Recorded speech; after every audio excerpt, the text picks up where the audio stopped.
So tell me a little bit about how you guys are financing the cool storage you have. Most of it will just be paying for, but we're working with incentives through NYSERDA, National Grid, possibly some USDA, to take advantage of the programs that can help us do a better job with the facility.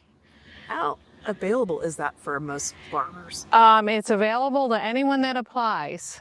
You do have to follow and meet the criteria, but I feel that there's not enough people sometimes applying for these programs because they think they aren't qualified.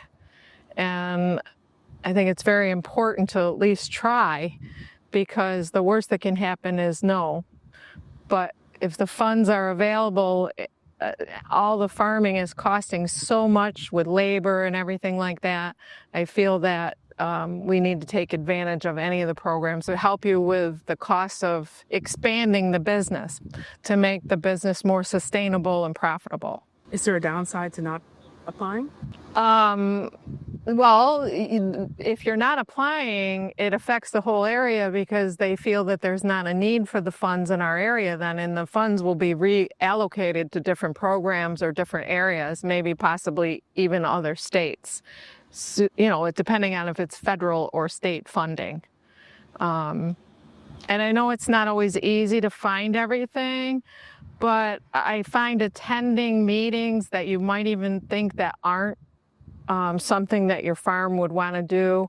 I know the National Grid program I found out through attending the Energy Summit, and that's usually every January, February sometime, but you can just Google it, and it's the Energy Summit. And we were one of the only farmers there of the thousands of people that attended. And that's how I found out about the National Grid program. It's called Shovel Ready.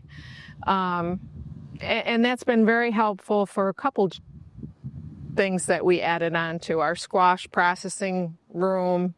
It helps with any improvements, and they do 10% up to $50,000. And when you're doing a $500,000 project, that's not a lot, but it's still a lot of money, and it helps pay the payroll. So what are they doing for your cooling shed here? They are going to help with insulation. Any of the insulation we put in that's to code, we have to pay for ourselves, and any extra insulation, they will pay the difference in price. So obviously our costs will be more, but that helps us with the energy bills, which are astronomical too. It helps us with that, and those programs are there for that. So. And the lighting. The lighting, yep. The lighting would be part of it. If you just go with one set of lighting, they will match if there's a better option that's more energy efficient. And the refrigeration equipment, they will help with that for us. It didn't work out because we had some used stuff that's really good shape. So. But for other people, if they didn't. Other people, they're buying new. Yeah. 100%, they should be part of that. Yeah. What about your squash processing?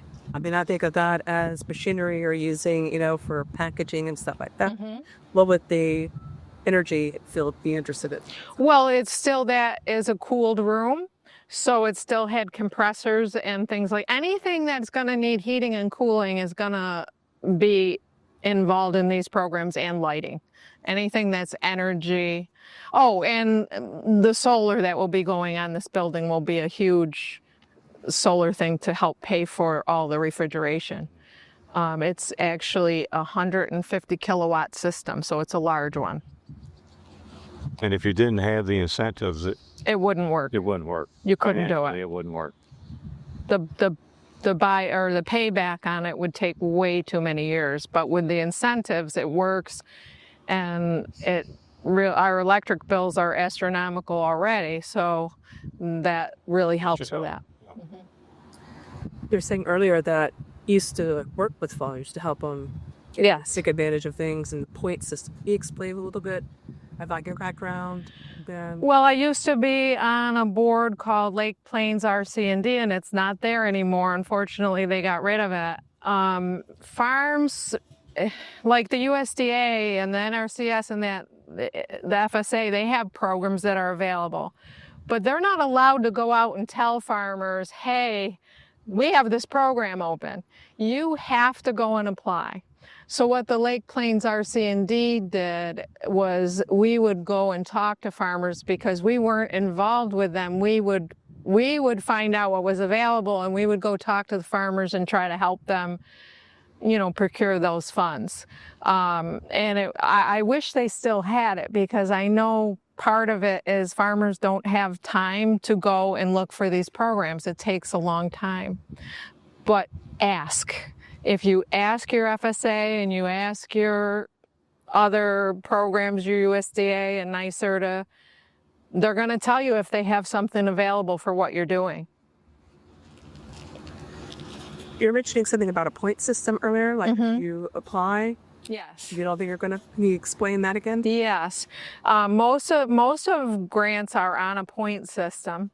So, like, say this cooling project's going to cost this much and it's going to use this much energy. If you're getting points because you're using better equipment, that type of thing. If you're hiring people because you're doing the project, those are points. You know, each thing has points for it of your business plan. And so if you reach those points, you're going to get approved for the grant. If you're very close and other people haven't applied, you're probably going to get that grant as well, because you've got the best points out of the people that have applied. So you might not think you're eligible, and you still might be able to get some funding.